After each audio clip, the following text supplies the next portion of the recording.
Salam alaikum wa rahmatullah wa barakatuh.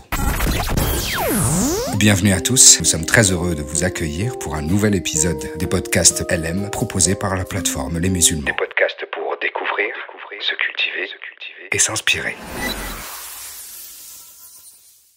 أعوذ بالله من الشيطان الرجيم بسم الله الرحمن الرحيم والصلاة والسلام على أشرف الأنبياء والمرسلين نبينا وحبيبنا محمد صلى الله عليه وسلم وعلى آله وأصحابه أجمعين أما بعد السلام عليكم ورحمة الله وبركاته.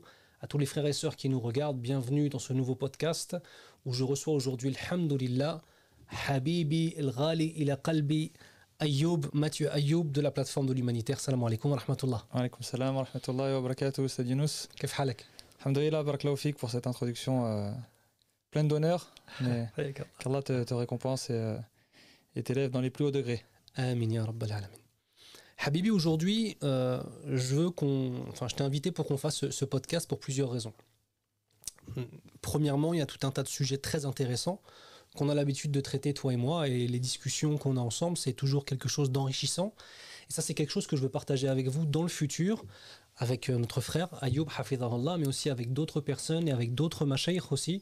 On va essayer de vous ramener un petit peu dans notre univers des échanges qui sont faits en dehors des caméras, si vous voulez.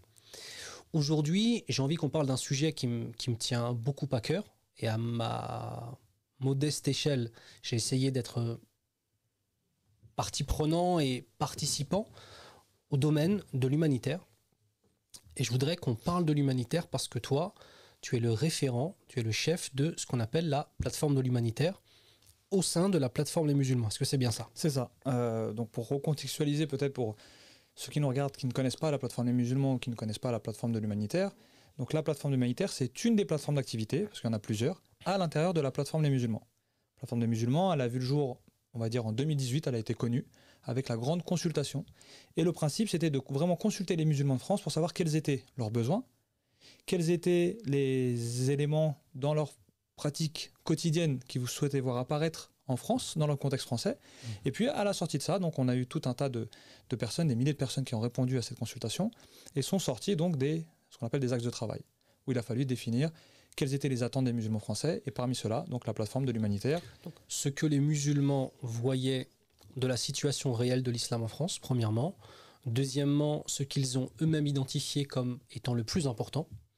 Et en fait, les problématiques qu'ils ont soulignées, donc en disant ce qui va et ce qui ne va pas, selon l'avis des musulmans. Et ça, c'était assez révolutionnaire de consulter les musulmans en tant que tels, parce que d'habitude, on ne consulte pas forcément les musulmans en tant que tels, on prend plutôt les cadres de la communauté musulmane. Donc on a la plateforme, de façon globale, qui a tout un tas de sous-plateformes. Une de ces sous-plateformes, c'est la plateforme de l'humanitaire. C'est ça. En quelques mots, quel est le rôle de la plateforme de l'humanitaire, les musulmans? Alors nous, la plateforme de l'humanitaire, ce qu'on a voulu faire, c'est vraiment intervenir dans cet environnement donc humanitaire musulman de façon complémentaire aux acteurs qui existaient déjà. Parce que, alhamdoulilah, on aura l'occasion d'y revenir pendant ce podcast, mais l'humanitaire musulman, il est déjà, j'ai envie de dire, bien garni. Il y a déjà plein de belles choses. Donc l'idée, c'était pas de venir refaire ce qui était déjà fait en disant on va le faire mieux ou on va le faire différemment. Ce qui marche, il faut le garder, il faut construire dessus. Et ce qui manque, il faut l'apporter. Et nous, c'était vraiment se dire comment est-ce qu'on peut apporter ce qui aujourd'hui manque pour qu'on soit encore meilleur. En fait, vous allez fournir des outils. Allez, je suis dans la plateforme de l'humanitaire avec toi. Ouais. On va fournir des outils.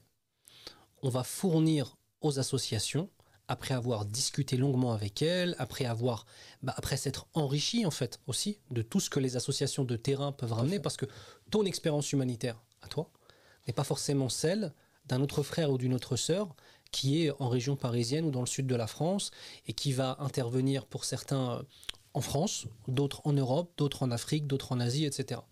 Donc on s'enrichit à travers les échanges, on identifie des problématiques et on propose des solutions. Des solutions, exemple. Alors déjà, juste pour revenir sur un élément que tu as cité qui est très important, c'est que les expériences des uns ne sont pas les expériences des autres, parce que l'humanitaire, c'est très vaste. Il y a plein de domaines, il y a ce qu'on appelle des domaines d'intervention dans l'humanitaire. Je peux être, par exemple, comme on est actuellement dans une succession de ce qu'on appelle de crises. On a eu la Turquie avec le tremblement de terre, après il y a eu le Maroc avec le tremblement de terre, puis la Libye, puis actuellement Gaza, et qu'Allah il facilite à tous nos frères et sœurs qui sont éprouvés à travers le monde. Qu'Allah leur facilite, qu'Allah fasse miséricorde à tous les shuhada et qu'Allah fasse triompher la vérité. Ya Rabbal Alamin. Amin, ya Rabb. Et donc, on a ces périodes de crise, ce qu'on appelle donc les interventions de crise. Dans ces interventions de crise, il y a plein de sous-catégories. Est-ce qu'on va apporter de l'alimentaire? Est-ce qu'on va apporter ce qu'on appelle du shelter, c'est-à-dire de quoi aider les réfugiés? Parce que là, on le voit par exemple sur la crise de Gaza, on a plus d'1,5 million, voire 1,6 million de réfugiés internes. Donc l'aide aux réfugiés, ce n'est pas l'aide à ceux qui sont dans une situation de pauvreté extrême, mais qui sont dans leur maison. Exactement. C'est pas la même intervention, donc c'est pas les mêmes aides et c'est pas la même stratégie. Exactement. Ça, par exemple, ça fait partie des choses que la plateforme de l'humanitaire expose et tente de transmettre. C'est ça, et sur lesquels on essaie d'accompagner les acteurs, donc les associations, pour parler dans des termes plus généraux, les associations qui, elles, ont choisi d'intervenir sur, par exemple, les réfugiés. Voilà. Il y a des associations qui vont choisir d'intervenir sur les personnes en situation vulnérable en crise alimentaire, c'est-à-dire ceux qui n'ont pas à manger. Et ça ne sera pas le même travail. Sur un réfugié, par exemple, pour dire concrètement, un réfugié, il faut lui apporter de quoi se protéger. Alors qu'un pauvre qui n'a pas suffisamment à manger, il a peut-être un toit. Donc les aides qu'on va apporter à un réfugié, ce ne sera pas les mêmes que celles qu'on va apporter, par exemple, en Afrique subsaharienne, à des communautés qui n'ont pas à manger ou qui n'ont pas d'eau, parce qu'ils ont peut-être déjà un abri. Donc voilà, donc il y a plein, c'était juste pour revenir sur ça, il y a plein de domaines d'intervention dans l'humanitaire. Donc l'idée, c'est de vraiment, dans ce grand et beau secteur de la philanthropie islamique, qui n'existe pas en France, c'est ça. Philanthropie islamique signifie l'humanitaire musulman. C'est ça, tout à fait. Donc ça, c'est un terme qui est peu connu chez nous en France, mais il faut savoir qu'à l'international, ça existe et c'est représenté. C'est un secteur à part entière. On va parler aux États-Unis ou en Angleterre de philanthropy, Islamic philanthropy. Donc vraiment deux secteurs des humanitaires musulmans. Chose que nous, on n'a pas encore ici pour diverses raisons. Ouais.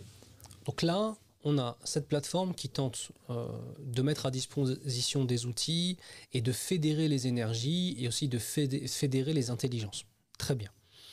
Si on parle maintenant de l'humanitaire musulman, la philanthropie islamique, au niveau de l'humanitaire musulman en tant que tel, cet humanitaire musulman, qu'a-t-il différent de l'humanitaire, par exemple, chrétien ou juif ou athée en fait? Est-ce que ces deux notions qui viennent s'accumuler l'une sur l'autre, ou est-ce que l'humanitaire est fondamentalement musulman et est-ce que l'islam est fondamentalement humanitaire? C'est une très bonne question et je dirais qu'il n'y a pas deux réponses, il y a une seule réponse. L'humanitaire tel qu'il existe, l'humanitaire international tel qu'il est né, ça c'est un sujet qu'on traite par exemple dans le e-learning, on reviendra dessus, sur la genèse de l'humanitaire au niveau mondial. Il est là pour deux raisons, sauver la vie des gens, préserver la dignité des populations. C'est les deux objectifs finaux de l'humanitaire. Donc c'est dans une relation qu'on pourrait voir comme étant une relation horizontale, de l'homme vers l'homme. D'accord. Le but d'un humanitaire, c'est d'aider les personnes en situation de vulnérabilité. Soit parce qu'ils sont très pauvres et très fragiles, soit parce qu'ils sont sur le point de mourir. Et on va avoir la spécificité de l'humanitaire musulman, c'est qu'on va garder cette dimension horizontale, d'être à l'écoute et d'aller aider les autres, mais cela dans une relation verticale avec notre Seigneur. Ça, c'est très important. C'est-à-dire qu'on va être dans une relation à travers les hommes, en essayant de leur donner le meilleur, mais tout cela dans notre relation verticale avec notre Seigneur, c'est-à-dire dans la conformité et dans ce que Dieu aime. Donc, le fait de ramener en plus la notion de satisfaction d'Allah Azza wa Jal implique forcément de se plier aux règles de notre dîn. C'est ça. Et ça, c'est une épreuve. C'est une épreuve. Non, c'est une épreuve. C'est une épreuve pour certains. On a des masaïl, on a des questions d'ordre juridique vis-à-vis de l'humanitaire où les gens ont parfois du mal à comprendre que la soumission aux règles de notre dîn, quand on fait de l'humanitaire, c'est cet élément-là, avec l'intention de l'adoration, bien évidemment, qui fait que c'est de l'humanitaire musulman et non pas simplement de l'humanitaire. Donc, premièrement, on fait nos actions en espérant la satisfaction d'Allah et deuxièmement, en suivant la voie de la charia d'Allah Azza wa Jal, qui a été notamment concrétisée par, alors, premièrement les textes avec les règles globales et quelques règles précises, et deuxièmement par la personnification humaine de ces règles-là par le prophète Mohammed sallallahu alayhi wa sallam à travers sa sunna. Donc ça, c'est l'humanitaire musulman. Est-ce que pour toi, l'islam est fondamentalement humanitaire? Est-ce qu'on a des éléments dans l'islam qui, fondamentalement, rentrent dans la définition même de l'humanitaire? On a plein d'exemples. C'est-à-dire que la réponse est clairement oui. L'humanitaire est fondamentalement musulman. Et l'islam est fondamentalement humanitaire. Puisqu'on voit, si on prend simplement maqasid al-sharia, c'est-à-dire les finalités de la législation de l'islam, elles sont là pour préserver l'homme.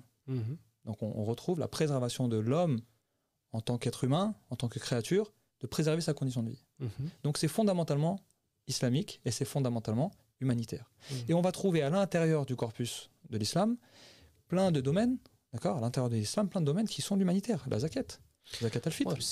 La zakat al-mal et la zakat al-fitr sont deux exemples clairs, dont la zakat al-mal qui fait partie des piliers de l'islam, donc piliers des actions de l'islam en tant que tel, et la zakat al-fitr qui, elle, est obligatoire. On ne va pas rentrer dans les divergences qui existent. Et celle-ci, c'est de la nourriture. L'autre, c'est de l'argent. C'est ce que je voulais dire. On a vraiment, même dans les obligations, parce que là on parle d'obligations, zakat al-mal, zakat al-fitr, ce sont des obligations sur lesquelles on a ces domaines d'intervention dont je parlais tout à l'heure. Le fait d'apporter de la nourriture ou de l'apporter de la capacité financière. Parce qu'aujourd'hui, même dans l'humanitaire international, les gros ONG et ceux qui interagissent avec les populations vulnérables aux quatre coins du monde vont leur donner aussi de l'argent. Ils ne vont pas juste leur donner des aides. Parce que la dignité humaine veut qu'on laisse un pouvoir, on laisse une capacité aux gens qui reçoivent de l'aide. Qu'ils ne soient pas réduits à juste devoir tendre la main et accepter. Il faut qu'on leur donne une certaine capacité d'action et de choix dans l'aide qu'il leur est apportée. Et c'est l'objectif de la zakat al-mal. L'objectif de la zakat al-mal, c'est de rendre le bénéficiaire contribuable. On veut que celui qui reçoit zakat al-mal pendant X années arrive à un stade où lui, il paye la zakat al-mal. D'ailleurs, chez les savants, il y a une divergence. Quel est le plus utile à la société musulmane de façon globale? Est-ce que le plus utile, c'est de prendre, par exemple, si j'ai 10 000 euros de zakat al-mal. J'ai 10 000 euros de zakat al-mal. Avec ces 10 000 euros, si je les passe à une seule personne, 10 000 c'est trop. 1 000 euros de zakat al-mal. Ces 1 000 euros, si je les passe à une personne qui est dans un pays dit en voie de développement, il pourra lancer un projet qui sera un projet qui pourra le sortir potentiellement, lui et sa famille, de la précarité, et il pourra dans quelques années lui-même verser la zakat al-mal. Est-ce que je donne ces 1 000 euros à une seule personne qui va construire un projet tel que celui-ci, ou bien est-ce que je vais plutôt diviser par 10 ou par 20 et donner 50 ou 100 euros à diverses familles qui sont elles aussi tout autant dans la gêne, sauf que ce que je vais leur donner à ce moment-là va leur permettre de se nourrir pendant un petit laps de temps, alors que l'autre, mais si je ne donne qu'à une seule personne, il va pouvoir non seulement se nourrir sa famille et devenir un contribuable. Mais je pense aussi que ça dépend des contextes, un contexte de développement ou d'urgence. C'est ce que j'allais dire, c'est exactement ça. Ça veut dire même dans cette question que se sont posées le ulama, et qu'Allah préserve tous les savants de l'islam, ceux qui nous ont précédés, ceux qui nous suivront, il y a la question du développement ou de l'urgence. Dans la question du développement, on va chercher... Explique bien ça, parce que souvent les gens, quand ils entendent parler de l'humanitaire, ils n'ont pas conscience de cet élément-là qui est vraiment, moi quand je l'ai découvert à l'époque, il y a un certain nombre d'années, alhamdoulilah, ça a vraiment changé ma vision des choses. Le principe même de l'urgence et le principe même du développement, qui sont deux pans différents. Explique-nous ça, s'il te plaît. L'urgence, tel que son nom l'indique, c'est sauver la vie des gens. Voilà, l'urgence, c'est sauver la vie des gens. C'est-à-dire que quand on va leur apporter de l'aide, ça peut leur sauver la vie, mais ça ne va pas changer leur situation. Ça va changer leur situation. On sauve la vie, mais on ne change pas la situation sur du long terme. Exactement. Okay. C'est-à-dire qu'on va leur sauver la vie sur un temps très court, au moment où ils reçoivent cette aide-là, ils en ont le plus besoin. Mais une fois qu'ils auront consommé cette aide-là, ils reviennent au stade dans lequel ils étaient. Nourriture, médicaments, vêtements. Santé. Ouais. D'accord. Et à côté, on va avoir le développement. Donc le développement, aussi comme son nom l'indique, c'est le fait de développer. C'est-à-dire là, d'apporter une aide qui va changer la situation sur un plus long terme. Donc c'est exactement la question que se sont posées les ulama. Est-ce qu'on donne zakat al-mal pour faire changer la situation de la personne qui le reçoit? C'était l'avis de certains ulama. Et ou bien est-ce qu'on donne à plus de personnes, mais on apporte une aide d'urgence? C'est-à-dire qu'on va donner une aide qui va servir au moment T, mais l'année prochaine, cette personne-là, peut-être sera encore parmi les bénéficiaires de la zakat. Donc, encore pour revenir à la question, est-ce que l'islam est humanitaire ou est-ce que l'humanitaire est musulman? Ben on le voit, oui. Les questions que les ulama se sont posées dans le fiqh, ce sont des questions qui existent dans l'humanitaire. Et on se positionne par rapport à ça.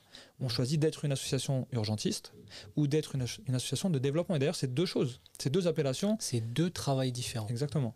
Et certaines associations se positionnent en disant, voilà, nous, on ne fait que du développement. On ne va pas intervenir. Donc, exemple de développement. Exemple de développement, des usines d'assainissement et de traitement de l'eau à Raza.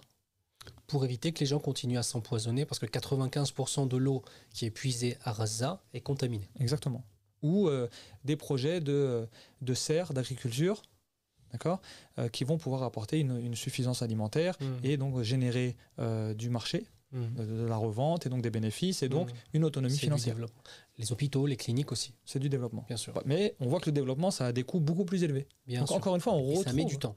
Ça met du temps et ça demande plus de compétences. Enfin, même si l'urgence demande aussi des compétences qui lui sont spécifiques. Attention, tout le monde ne peut pas faire de l'urgence parce qu'il peut aller sur un terrain de crise et faire de l'urgence. Non, faire de l'urgence dans une action humanitaire, ça répond à des processus, il y a des règles, il y a des codes, il y a des infrastructures par rapport à ça.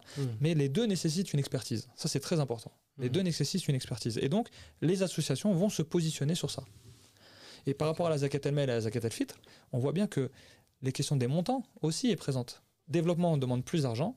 Et en fait, si on prend l'avis de l'imam Shafi'i, on voit qu'on va donner plus d'argent à quelqu'un pour faire du développement. Alors que si on donne de l'urgence, on va donner des montants moins grands, mais on va faire de l'urgence. Donc l'urgence est fondamentale dans certaines situations bien spécifiques. Le développement est fondamental dans d'autres situations. Et je pense qu'il y a une erreur qui pourrait y avoir, c'est le fait d'avoir de façon globale dans un pays que des gens qui font de l'urgence. Ah oui. Ou bien alors que des gens qui font du développement. On a vraiment besoin de deux capacités différentes, de deux façons de procéder qui sont différentes, parce que c'est deux échelles de temps différentes aussi. Exact. Et si l'urgence sauve des vies dans l'immédiat, le développement sauve des vies sur des générations aussi. Et elles sont complémentaires, parce qu'on ne va pas construire une nation s'il n'y a plus de personnes. Ah, bien sûr. Donc, et de toute façon, dans les processus, et ça c'est une évolution, on va dire, contemporaine de l'humanitaire, si on s'intéresse à l'histoire de l'humanitaire, à la base c'était de l'urgence, et puis après on s'est intéressé au développement pour plusieurs raisons. Quand je dis on, c'est la communauté humaine. Et puis après on s'est rendu compte qu'en fait c'était complémentaire. C'est-à-dire que d'une phase d'urgence, il faut prévoir dans la phase d'urgence ce qui va arriver en développement. Et du coup on a une troisième phase qui est entre les deux qui s'appelle la phase de réhabilitation. Parce que d'un pays détruit à un pays autonome, ça ne se fait pas d'un seul coup. Raza, complètement rasé par l'armée des Zalimines qui massacre tout le monde. On se retrouve avec un pays qui est rasé, qui n'a plus d'infrastructure. Typiquement parlant, la première des missions, c'est l'urgence. Voilà, préserver les vies. Ensuite, pour pouvoir redévelopper des projets d'hôpitaux, des projets d'écoles, des projets de coopératives pour que les gens puissent créer en fait du bénéfice pour pouvoir vivre, etc. Il y a la phase entre les deux qui est la phase de réhabilitation. Ça. Très bien. Qui va amener à la phase de développement à beaucoup plus long terme. Et donc aujourd'hui, ce sont trois phases qui doivent se suivre et qui doivent être prises en compte par les phases précédentes. C'est-à-dire dans l'urgence, on va déjà penser à la réhabilitation. Même si certains vont imbriquer la réhabilitation et le développement. D'accord ? Mais en tout cas, avant que ça... Parce que si on se met dans le concret, une association qui arrive sur un terrain de crise, pour l'urgence, distribue de l'aide alimentaire, met des tentes, et puis on dit, voilà, la phase d'urgence est terminée. Et ils s'en vont. Qu'est-ce qui se passe ? Les autres associations de développement arrivent. Il y a tout un temps de réappropriation du terrain, de sonder les besoins, où est-ce qu'ils en sont. Donc c'est pour ça que l'imbrication entre les deux, elle est capitale. Parce que ça fera gagner du temps, et dans des situations humanitaires, le temps, c'est des vies sauvées. Donc voilà, ça nous montre un peu tout l'univers de l'humanitaire. Qu'est-ce que tu pourrais nous dire, parce qu'on est en France, il y a l'humanitaire français, comme tu le sais, c'est quelque chose, mashallah, tabarakallah, qui tient beaucoup à cœur, des musulmans. On a alhamdoulilah, la communauté maghrébine notamment, qui est très présente en France. La communauté subsaharienne aussi est très généreuse. Là, je parle spécifiquement de la communauté maghrébine, qui est d'une générosité extraordinaire. Mashallah, tabarakallah. Sans aucun doute. J'ai une petite anecdote par rapport à ça, si je me permets. Je parlais une fois avec une personne. Des anecdotes. Voilà, une personne qui était dans l'humanitaire international. Et donc, c'est vrai que nous, la plateforme humanitaire, on insiste beaucoup à faire exister ce secteur de la philanthropie islamique. Donc de l'humanitaire musulman pour qu'il soit reconnu en tant que tel. C'est très important. Parce qu'aujourd'hui, on est plein d'acteurs, mais on n'existe pas. Là tu es en train, j'explique un petit peu, là tu es en train d'élargir en fait le spectre de qu'est-ce que la philanthropie islamique pourrait nous apporter même au niveau international. On a plein d'acteurs qui sont isolés et qui finalement sur l'échiquier international ne pèsent pas lourd, alors qu'en vérité, il y a une grosse capacité financière, il y a beaucoup d'acteurs. Et donc cette notion de philanthropie islamique française, le jour où elle existera réellement et sera même reconnue au niveau administratif, comme par exemple auprès de l'ONU ou d'autres, même s'il y a des éléments qui existent déjà, Bien sûr. eh bien en fait ça pourra changer le game en fait. C'est ça, exactement. Et donc je parlais avec une dame qui travaillait notamment dans l'accompagnement des ONG internationales. Et donc je lui dis oui, c'était dans le cadre d'une grosse crise. Et je lui dis, vous savez, pendant cette crise-là, les acteurs de la philanthropie islamique, donc les associations musulmanes, elles ont apporté plus d'1 million d'euros d'aide dans l'urgence, etc. Elle me dit, oh, c'est incroyable. Elle me dit, mais vous avez quoi comme subvention? Et je lui dis, madame, on n'a pas de subvention. Je lui dis, tout ça, c'est les dons des généreux donateurs. Elle m'a dit, c'est incroyable. Vous financez tout ça avec l'aide, ce qu'on appelle la générosité du public. Je lui dis oui, ce ne sont que des dons. Et ça, c'est une sifa de la communauté musulmane.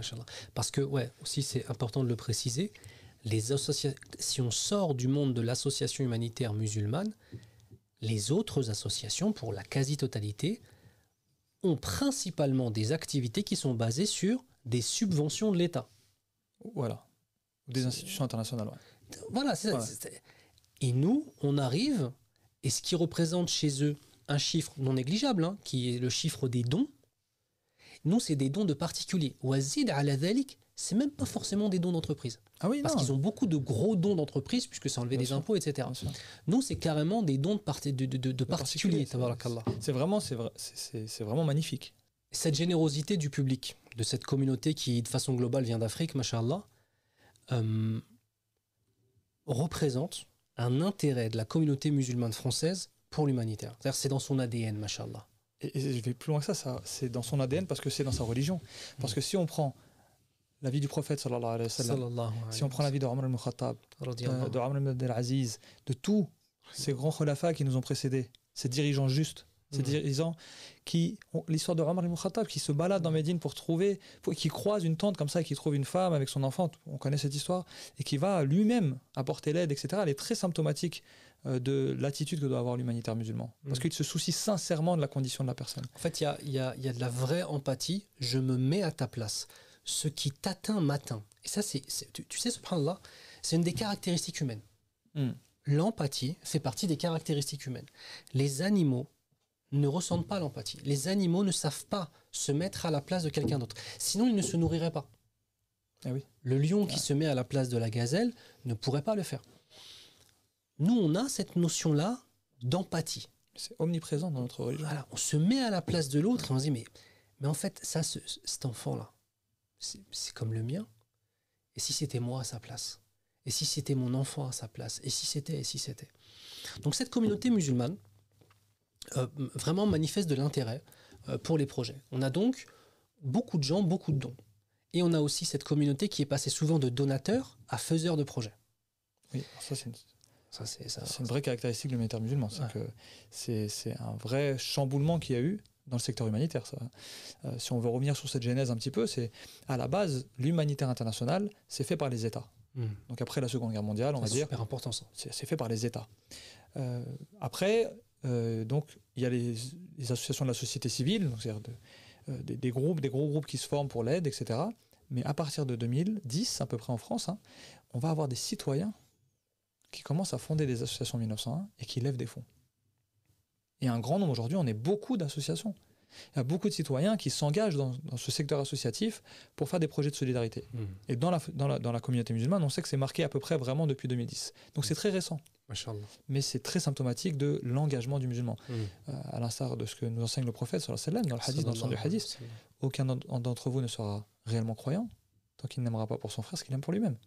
Donc nous, on sait qu'on jouit de facilité, de richesse, de nourriture, qu'on est abreuvé, qu'on n'a pas de carence alimentaire, qu'on est à l'abri. Et quand on voit nos frères et sœurs qui souffrent de la pauvreté, qui souffrent de l'insécurité, eh bien, on va appliquer ce hadith.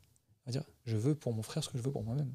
Quand je regarde mes enfants heureux, en bonne santé, joyeux, en sécurité, éduqués, et qu'on voit nos frères et sœurs, par exemple en Afrique, dans l'Afrique subsaharienne, eh bien, on veut pour eux ce qu'on veut pour nos enfants. On veut que nos petits frères et sœurs de ces contrées-là, ils vivent heureux, en bonne santé, bien éduqués.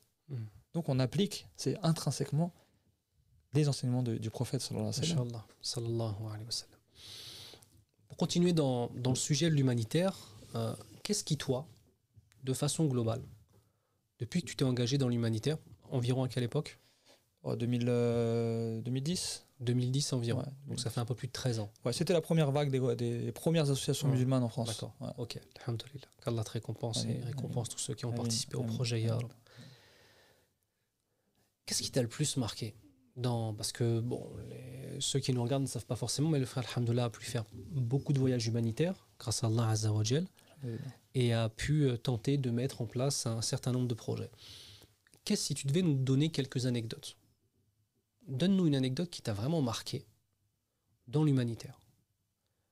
Dans le sujet que tu veux, c'est-à-dire soit dans des choses que tu as vues de la générosité ou bien alors sur des difficultés, et malgré les difficultés, comment est-ce que les gens sont restés droits, mathalan, ou alors au contraire des situations très difficiles et dangereuses que tu as pu vivre, avec un petit peu ce que tu pourrais nous dire de ça comme hikam, comme sagesse. Alors il y en a beaucoup, il y en a beaucoup sur des sujets différents. Je dirais que la première qui me vient en tête quand tu me poses la question, donc je réfléchis. Parce que c'est tout on n'a pas préparé. Tout est naturel. Donc pendant que tu me poses la question, je réfléchissais. Je dirais que maintenant, après toutes ces années-là, j'ai eu dès le début des signaux qui m'ont éduqué en fait, qui m'ont éduqué à comprendre. Si j'arrive à la fin, je dis, eh bien déjà la première chose et les premières expériences que j'ai vécues m'ont montré que l'humanitaire c'est pas simple, parce qu'il y a un monde autour, il y a un contexte politique, il y a un contexte social, il y a un contexte économique. Il y a plein d'éléments autour de ce qu'on veut faire et nous, on rentre dedans avec la bonne intention. Nous, on rentre dedans, c'est « Ok, je veux aider. Qu'est-ce que je peux faire ?» Et je veux aider, et quand j'ai aidé ici, je veux aider là-bas. Sauf que peut-être des gens qui vivent dans un pays qui ont un contexte spécifique, avec des règles spécifiques et des choses auxquelles tu ne vas pas pouvoir échapper. Exactement. Tu peux tout gâcher avec ta bonne intention. Exactement. On peut mettre... D'ailleurs, pour revenir à une des premières questions de ce podcast, c'est quelle est la différence entre l'humanitaire et l'humanitaire musulman ? On a dit qu'il n'y avait pas de différence, il y a une imbrication des deux. D'accord ? Il y a des éléments supplémentaires dans l'un qui ne sont pas dans l'autre. Mais un des principes humanitaires, c'est ce qu'on appelle le do not harm, le fait de ne pas nuire. Ça, c'est une règle fondamentale de l'humanitaire international. On ne va pas faire des aides pour apporter d'autres problèmes. Ça, on l'apprend au fur et à mesure. Mais pour revenir sur une anecdote, eh bien, lors de mon premier voyage en Afrique, au Niger, eh bien, j'ai été choqué par la pauvreté. Et pourtant, avant d'aller là-bas, on avait déjà des programmes de maraude et de colis alimentaires en France. Et quand je suis allé là-bas, j'ai vu la pauvreté en fait. Puis al-Kalima, j'ai vu des gens qui n'ont pas de quoi manger. Je me suis dit, mais en fait, est-ce qu'on a des pauvres en France ? C'était ma première... T'as vu en fait, t'as vu une nécessité telle que ce que tu avais vu en France, parce que c'était une association qui agissait en France, la première... Tu faisais partie des fondateurs d'une association qui a agi en France en premier lieu. Ça. Quand tu es arrivé là-bas, la réalité était tellement différente que tu t'es même reposé la question du pauvre en France. Voilà. Pourtant, il y a des pauvres en France. Et pourtant, il y a des pauvres. Et c'est là que je veux en venir. Donc, j'ai vu une vraie pauvreté vitale. Des gens qui... Une anecdote, on mangeait une banane, il y a une peau de banane qui est tombée. Des enfants ont couru pour la ramasser, pour les manger. On est à un point où il n'y a pas de... Il n'y a même pas de mots en fait pour exprimer à quel point c'est... Alors, juste, quand on a des frères du Niger et des sœurs du Niger qui nous regardent, le frère n'est pas en train de mal parler de votre pays. Il n'est pas en train de dire qu'il n'y a pas eu de l'évolution. Il est en train de parler de choses qu'il a vues dans ce pays. On a aussi une bourgeoisie du Niger. Donc là, je préfère préciser. Oui, bien sûr. Parce que je vais te dire un truc, mon frère, parfois, subhanallah, tu vois, on est des blancs. Et parfois, quand on parle de l'Afrique, il y a nos frères de l'Afrique subsaharienne qui interprètent mal des choses qu'on dit. Tu vois. Nous, on vous aime.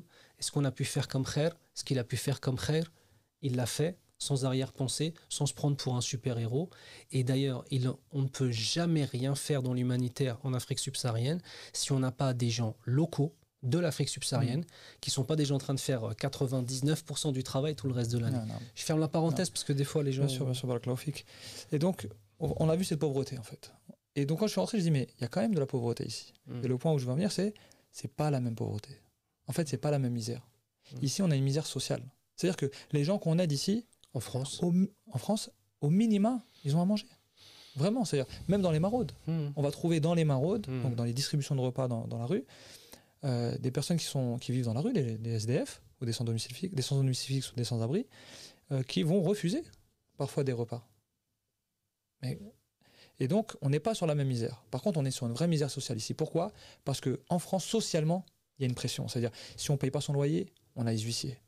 Si on ne paye pas son loyer, qu'on a les huissiers, on n'a plus la garde de ses enfants. Ouais, il y a une vraie pression, en fait. Il y a un vrai contexte social qui vient rapporter un jeu de domino, bam, bam, bam, voilà, tout une s'enchaîne, autre pauvreté et une autre pression, et donc des autres moyens d'action. Et une réalité qui va être vécue par la personne de façon aussi dramatique qu'une autre personne dans un autre pays avec beaucoup plus de pauvreté. Parce qu'on est le fruit de notre environnement. Et nos problèmes sont les problèmes de notre environnement. Donc ça, quand tu as vu ça, ça t'a fait réfléchir à ça. Ça m'a fait questionner sur ça, sur l'action sociale en France et l'action humanitaire à l'international. Et qu'on agit sur la pauvreté, mais c'est pas la même en France, c'est pas la même au Niger, c'est pas la même en Asie. Parce que même après, au niveau du climat, c'est pas les mêmes problématiques. En Asie, c'est des terres qui sont très, très fertiles, où on va trouver beaucoup de légumes, etc. facilement, alors qu'en Afrique, c'est très aride. Donc, c'est pas les mêmes problématiques. Donc, la pauvreté n'est pas la même. Et ça, c'est vraiment une des premières choses qui m'a frappé. C'est toujours se poser la question de quel est mon contexte ? Je te posais une question simple, évidente, mais encore une fois, moi, tu me connais, je suis très lié à l'Afrique subsaharienne, tu vois. Et pourquoi, quand on parle d'humanitaire, on donne souvent l'exemple de l'Afrique quand on est en France ? Tout simplement, la réponse est simple. Mais... Tout simplement parce que le continent africain est un des continents qui a parmi les pays les plus pauvres du monde. Le Niger est dans le top 3 ou top 5, mais top 3, je pense, des pays les plus pauvres du monde depuis des années et des années. Et on a aussi une relation historique avec ces pays-là. On a aussi des frères et des sœurs qui viennent de ces pays-là. On a aussi plus de facilité avec une langue commune. Quand c'est le français que tu peux parler pour aller organiser un voyage, c'est beaucoup plus simple que si c'est un dialecte qu'on ne comprend pas, etc. Organiser une mission humanitaire dans un pays d'Afrique noire est beaucoup moins difficile, en termes généraux, qu'organiser une mission humanitaire au Bangladesh. C'est sûr. Mais si tu es d'Angleterre, tu habites en Angleterre, et qu'il y a une communauté, tu es Bangladais d'origine, c'est beaucoup plus facile pour toi de le faire. Donc c'est aussi une question historique et géographique. Okay. Qu'est-ce que tu pourrais nous dire Qu'est-ce que tu pourrais dire aux donateurs ? En fait, je ne parle pas de motiver à donner ou quoi que ce soit. Est-ce que ça peut exister de bien donner ou bien alors de mal donner ? Est-ce que c'est possible ça ? Alors mal, c'est un grand mot, mais y a-t-il des exigences à avoir envers soi-même quand on donne ? Tu avais fait des podcasts là-dessus. Oui, tout à fait. Sur l'aumône. Sur l'aumône. Est-ce que tu pourrais nous reparler un petit peu de cette chose-là et quelles sont les règles principales à prendre ? J'ai vu une vidéo, ça m'a ému. On marche beaucoup à l'émotion. Ouais. J'ai vu une cause. Je me suis engagé dans cette cause. Voilà, on va dire ça un peu mieux. Qu'est-ce que tu conseilles ? Alors, je pense que déjà, l'aspect émotionnel des choses, il est naturel chez l'homme. Donc ça, on ne peut pas aller contre. C'est-à-dire qu'on va être touché par certaines choses plus que d'autres, on va être sensible à la cause de telle communauté plus que d'autres. Ça, c'est aussi lié à notre héritage culturel, à chacun, qui est propre à chacun d'entre nous. Maintenant, je pense que l'émotionnel, il faut le canaliser. C'est-à-dire qu'il doit être c'est un bon déclencheur, c'est un bon levier. C'est quelque chose qu'on ne doit pas vouloir freiner parce qu'il va nous appeler à faire du bien. Et ça, il faut qu'on le garde parce que ça fait partie des qualités des muhsinoun, les bienfaisants. Le fait de donner. Allah subhanahu wa ta'ala nous caractérise, nous les croyants, par le fait qu'on donne. Et qu'on donne aux pauvres, qu'on donne aux fuqara, aux masakin, etc., etc. Donc ça, c'est le déclencheur émotionnel, il est là. Maintenant, il faut qu'on arrive à le canaliser et de se dire, comment est-ce que j'aide bien ? Comment, à notre échelle, parce que l'association humanitaire qui se dit comment vais-je intervenir de la meilleure des façons, c'est des process, c'est des connaissances, c'est du réseau, c'est une stratégie. Tu vois, c'est un monde professionnel, quoi. L'humanitaire, c'est un monde en tant que tel.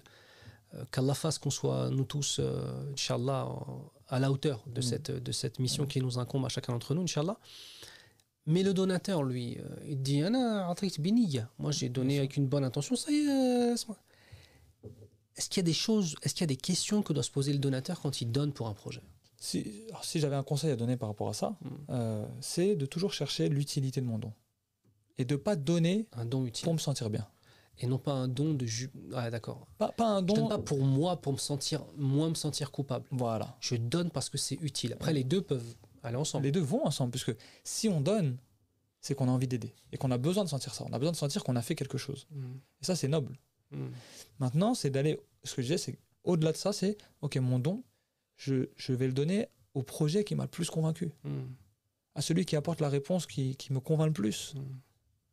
Qu'on sente que ce soit une aide qui soit bénéfique aux bénéficiaires. Et ça, on retrouve ça également dans notre religion, quand le prophète sallallahu alayhi wa sallam nous enseigne dans le hadith, dans le sens du hadith, et sur l'ihsan. فَإِذَا ذَبَحْتُمْ. Hein? Donc, quand on fait une chose, on doit le faire bi ihsan. Quand vous égorgez la bête, alors tentez au maximum de faire ce sacrifice-là pour Allah subhanahu wa ta'ala, et puis pour manger de la meilleure des façons, en suivant la sharia, etc. Voilà. Donc la meilleure des façons, le fait d'avoir le meilleur impact, de le faire de la meilleure des manières qui plaît à Allah, dans quelque chose qui plaît à Allah, et d'une source financière qui plaît à Allah. C'est tout un maillon en fait qui fait que notre don, il va prendre encore plus de valeur si on a réuni tout ça. Là où je suis parti chercher mon argent, c'est dans le halal. J'ai cet argent dans le halal et je l'utilise dans le ma'rouf, dans le bien. Voilà. Et je comprends dans quoi je donne et je m'intéresse. Et voilà, je donne un sens à mon acte.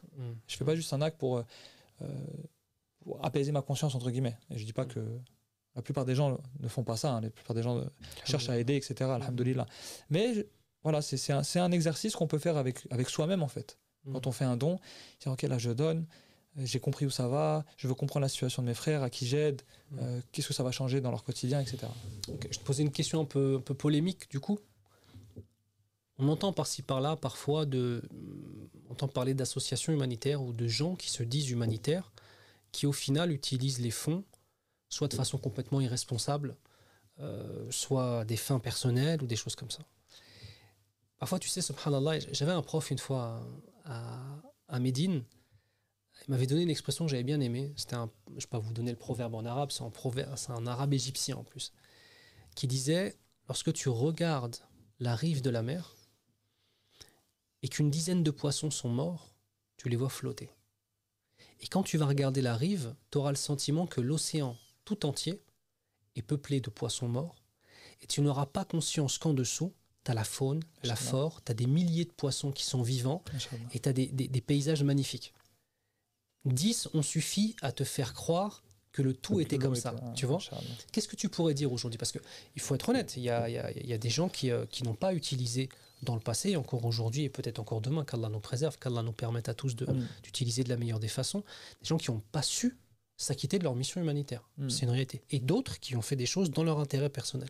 Qu'est-ce que tu pourrais donner aux donateurs face à cette chose-là? On te balance ça au visage. Oui, mais il y a des gens qui font ça. Qu'est-ce que tu leur dirais? Eh bien, déjà aussi pour qu'on analyse aussi cette critique constructive, c'est pas que dans l'humanitaire musulman, ça.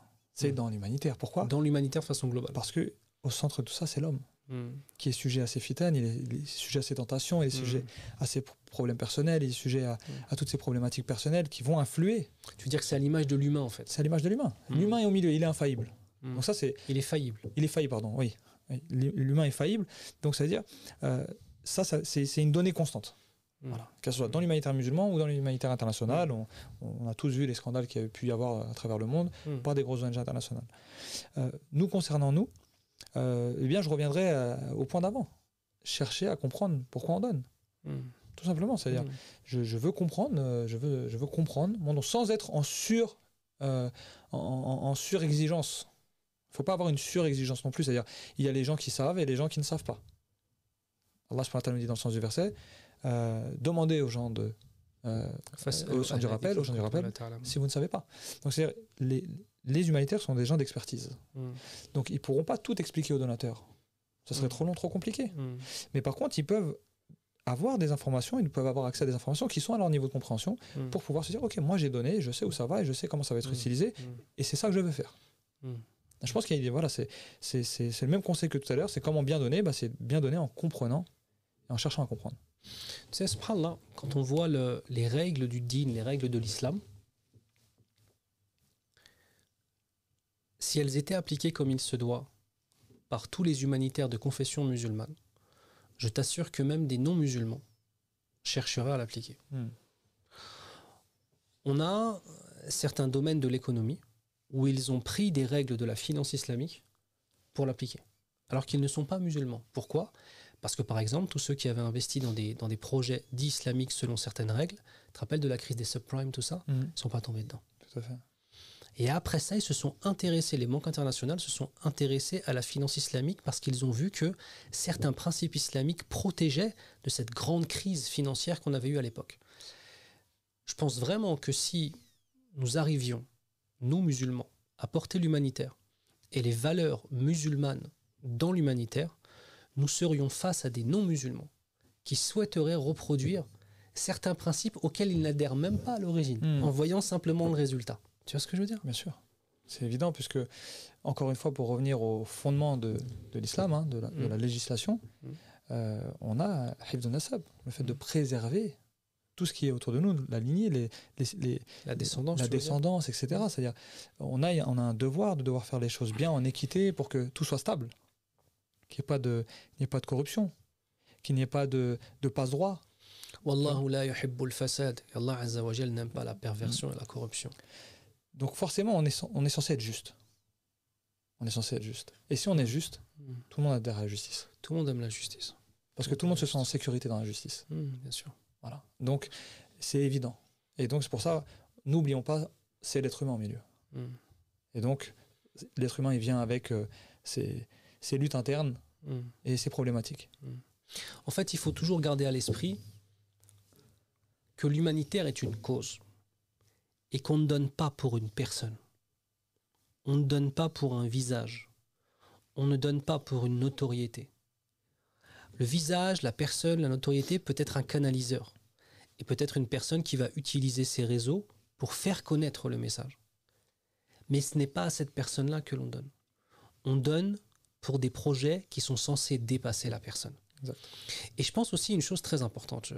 J'ai regardé récemment une petite émission sur un influenceur, ce qui ne vais pas dire son nom, parce que ça se trouve dans ce qui a été dit il y avait des mensonges, donc je ne vais pas dire le nom. En tout cas, si les choses étaient vraies, où les gens font confiance à un point où il n'y a pas de vérification. Et ça rejoint ce que tu disais tout à l'heure. On a des cagnottes qui partent dans tous les sens. À un tel point qu'aujourd'hui les banques refusent parfois d'accepter certaines cagnottes parce qu'il y a eu tellement d'abus où les gens font les cagnottes, les versent sur leur compte personnel, etc., etc. Des fois pour reverser ensuite à l'humanitaire, mais il faut les choses mal. Qu'est-ce que tu pourrais aussi donner comme conseil de façon globale sur les bonnes pratiques dans l'humanitaire pour demain, je suis un frère, j'ai Insta, je suis abonné à une chaîne qui montre les horreurs qui se passent en ce moment à Gaza, qu'Allah facilite à tous nos frères, ya Rabbal Alamin, et à toutes nos sœurs, et préserve nos frères et nos sœurs. Il voit ça, il dit, il faut que je les aide. Il y en a plein comme ça. Il ouvre une cagnotte. Qu'est-ce que tu lui dirais là ? Eh bien, je reviendrai au verset coranique où Allah subhanahu wa ta'ala nous dit, qu'on a déjà cité, demandez aux gens de rappel, aux gens de science, si vous ne savez pas. L'humanitaire, c'est pas un loisir, c'est pas un passe-temps, c'est pas une émotion qu'on transforme comme ça. C'est un métier, c'est une expertise. Il y a tout un savoir-faire derrière. Qu'est-ce qui l'empêche de le faire ? Comment il va faire ? Je sais la réponse. Hein, ouais. Eh bien, il peut faire l'effort de collecter, ça il peut le faire, et qu'après qu'il aille demander aux associations compétentes d'exécuter pour lui. De confier. Pourquoi ? Dis-nous pourquoi en fait. Parce que j'ai récolté 47 000 euros.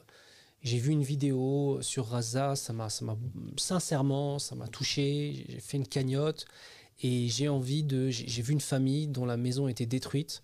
Et 4 familles, et je sais que ça coûte, je dis une bêtise, 47 000 euros. J'ai réuni ces 47 000 euros. Une fois que j'ai cet argent, je vais me confronter à quoi comme réalité ? La réalité du terrain, c'est que, encore une fois, l'être humain est au milieu de tout ça. L'avidité est au milieu de tout ça. La malhonnêteté est au milieu potentiellement. Et c'est là que les personnes mal intentionnées, elles vont chercher à intervenir. Donc oui, il y a du vol. Alors, et si je suis bien intentionné, à quoi je vais m'opposer en fait ? Comment je vais faire ? Moi, j'ai ces 47 000 euros, ils sont en Palestine. Comment je peux faire pour leur faire parvenir en tant que particulier ? Je peux pas. C'est important. Je ne peux pas. En tant que particulier. Je ne peux pas intervenir sur le terrain en tant que particulier. Et ça m'est déjà arrivé dans le passé, des frères et sœurs qui ont ouvert des cagnottes. Écoute bien. Super intention. Hein. L'intention, elle est bonne. Bien sûr. C'est machallah. Qu'Allah les récompense. Amin. Ils ouvrent la cagnotte. Ils ont 25 000 euros. Et ils se rendent compte qu'ils ne peuvent pas faire le projet eux-mêmes. Et ensuite, ils vont voir une association en disant « Voilà la somme, et j'ai besoin qu'avec cette somme, vous interveniez à tel endroit pour faire telle chose, à telle hauteur. » C'est ce qui se passe des fois. c'est qu'en fait, ils n'avaient aucune connaissance des véritables coûts. Et en fait, la somme qu'ils ont récoltée ne couvre même pas un tiers du projet. Ou alors, l'association humanitaire à laquelle ils s'adressent n'a pas le temps pour ce projet-là, puisque ce n'est pas son domaine, par exemple, d'expertise.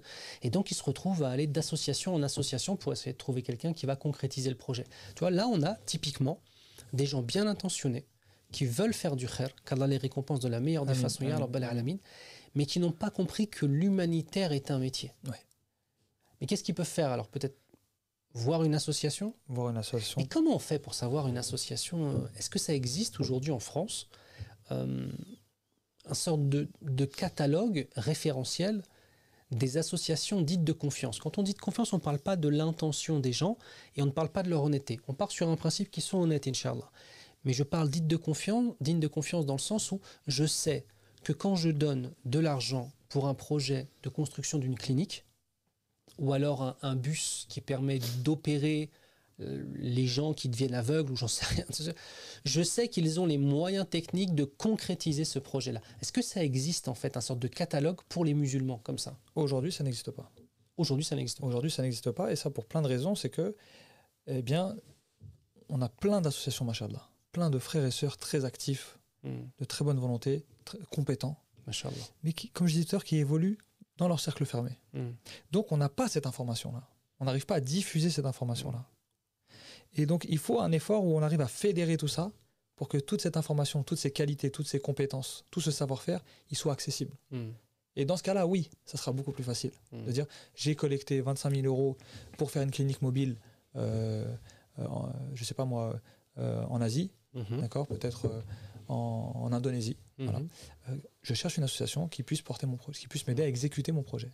Ou bien, je cherche un projet de clinique mobile dans lequel je pourrais confier ma part du budget. Ce serait encore l'idéal. Ce qui serait idéal, parce que si je prends un exemple très, très concret, si on prend Zakat El-Mel. Zakat El-Mel, ok. Zakat El-Mel. Chacun donne Zakat El-Mel aujourd'hui de son côté, à des associations qui connaissent, à qui ils ont l'habitude de donner, etc. Si on cumule les montants de Zakat El-Mel des musulmans de France, là je suis volontairement utopique, hein, et qu'on arrivait à rassembler toutes ces zakats, quel genre de projet on pourrait porter? Tu imagines? On pourrait porter combien entre 6 à 9 millions de musulmans en France, du coup des imposables à la zakat elle-même, combien de millions, je ne sais pas. On ne sait pas, on n'a pas donné là-dessus. Ouais, peut-être 1 million, peut-être, je sais pas. Tu vois, même ça revient au sujet du départ, c'est on est beaucoup, mais on ne connaît pas grand-chose de nous en fait. Car même 500 000, même si on a 500 000 personnes assujetties à l'impôt de la zakat el-mel en France, juste 500 000, ce qui représenterait au maximum quasiment un 20e, tu vois, ou alors même pas 2/10, tu vois, le reste ce serait des enfants et ils donnent chacun 100 euros de zakat, tu te rends compte? Ça fait 5 millions. 100 euros. 100 euros sur combien on a dit? 500 000? Sur 500 000. Ouais. Ça fait plus que ça fait 50. Non, ça fait plus. C'est 50. énorme. C'est énorme. C'est énorme. Tu imagines les projets qu'on pourrait porter? C'est énorme. Donc aujourd'hui, cet argent-là, il est disponible, puisque les gens payent leur zakat, alhamdoulilah. Et même s'il y en a même, vraiment la zakat c'est un vrai sujet, c'est-à-dire il y en a même qui devraient la payer, qui ne la payent pas. Oui, bien sûr. Et pourtant c'est une obligation. Mais tu vois, demain, si on avait quelque chose, une association ou une institution, alhamdoulilah, si on avait une institution qui récolte la zakat el-mel avec des ponts qui sont liés avec l'humanitaire, avec un catalogue de l'humanitaire. Bon, c'est un des projets de la plateforme de l'humanitaire. On espère arriver à ce niveau-là où on peut faire travailler les gens compétents et leur donner les moyens de faire des beaux projets, des grands projets. Tu te rends compte? Comme je disais au départ, c'est ça qu'on veut, la plateforme humanitaire. On est au service de tous ces humanitaires musulmans qui ont voué leur vie pour aider leurs frères et sœurs. Enfin, je veux dire, est-ce qu'il y a plus noble? C'est noble. Donc on se doit de les aider, ces gens-là. Et ils sont déjà... la plupart d'entre eux sont bénévoles. Ils travaillent la journée. Puis quand on parle d'aider, c'est pas aider, t'es un mesquine, je vais t'aider. Non, c'est aider dans le sens de rapporter des compétences, rapporter une analyse. Et comme je disais tout à l'heure, il y a un enrichissement mutuel qui est énorme en fait. Exact. Mais t'as vu, franchement, Ayoub, Habibana, au centre de tout ça, le tawhid, émanation du tawhid, la mahabba islamia, l'unicité absolue d'Allah dans la relation qu'on a à notre Seigneur et l'impact qu'elle a jusqu'à la relation humaine qu'on a avec son prochain. Exact. Et ça fait naître la fraternité islamique. S'il y a ça, ça y est. Et puis ça fait naître tout ce système de générosité, de circulation des biens, parce que la finance islamique c'est ça. Les zakat, la zakat, sadaqat, c'est de la circulation des biens, c'est du partage, c'est de la justice. Allah subhanahu wa ta'ala, il a instauré la zakat al-mal pour ça, pour qu'une partie ne se s'accapare pas des richesses. C'est Allah qui donne. Il donne plus à certains pour qu'ils redonnent aux autres. Exactement. Donc de toute façon, on est complémentaires. Voilà. On est complémentaires. L'homme et la femme, dans un couple, ils sont complémentaires. Les urgentistes dans l'humanitaire avec les associations de développement sont complémentaires. Les donateurs, les associations sont complémentaires. Donc il y a la complémentarité partout. Donc tout l'enjeu, c'est cette complémentarité. Et c'est ça vraiment sur ça qu'on veut s'investir à la plateforme de l'humanitaire, c'est cette complémentarité. On sait qu'on a des associations qui sont capables de qualité, avec des gens honnêtes, intègres, éthiques, qui savent travailler. Et ils méritent qu'on vienne les aider à pouvoir faire plus, à pouvoir faire plus grand. Voilà.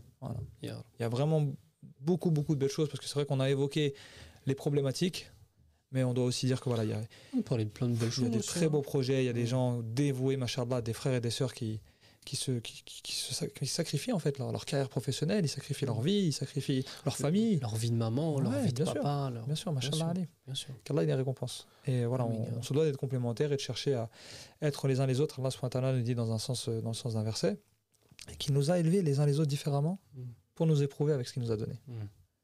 Il a donné plus d'argent à certains, plus d'intelligence à d'autres, pour que tout ça circule. Si j'ai plus de compétences, je te donne mes compétences.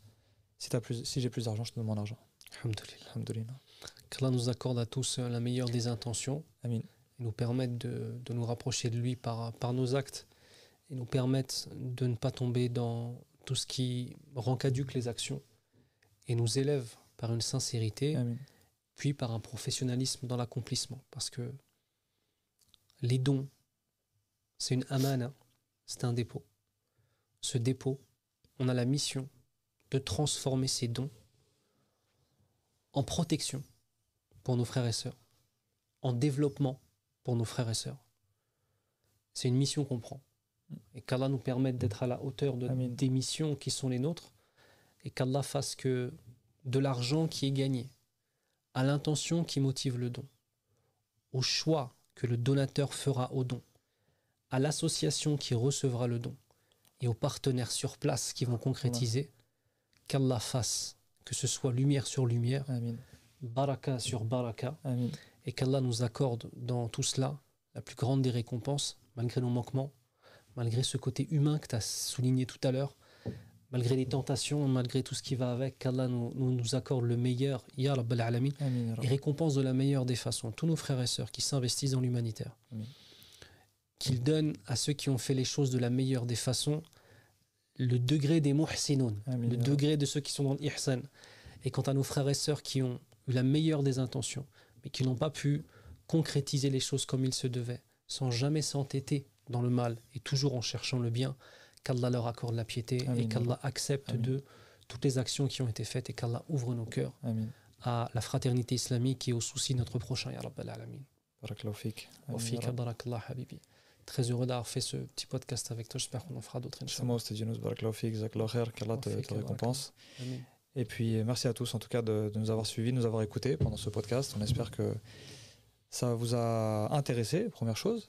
Et puis on espère que ça vous a motivé à faire le bien. Ya Rab.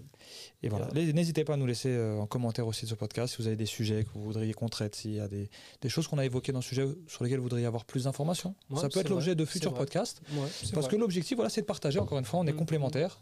Donc, marhaban bikoum. Il faudra que tu prennes plus souvent le TGV pour venir me voir, alors comme ça. Avec plaisir. حياك الله سبحانك اللهم وبحمدك أشهد أن لا إله إلا أنت أستغفرك وأتوب إليك والسلام عليكم ورحمة الله وبركاته. Pour que vos associations puissent bénéficier d'un accompagnement de qualité, soutenez les musulmans en devenant adhérent à partir de 5 € par mois sur adhésion.lesmusulmans.fr.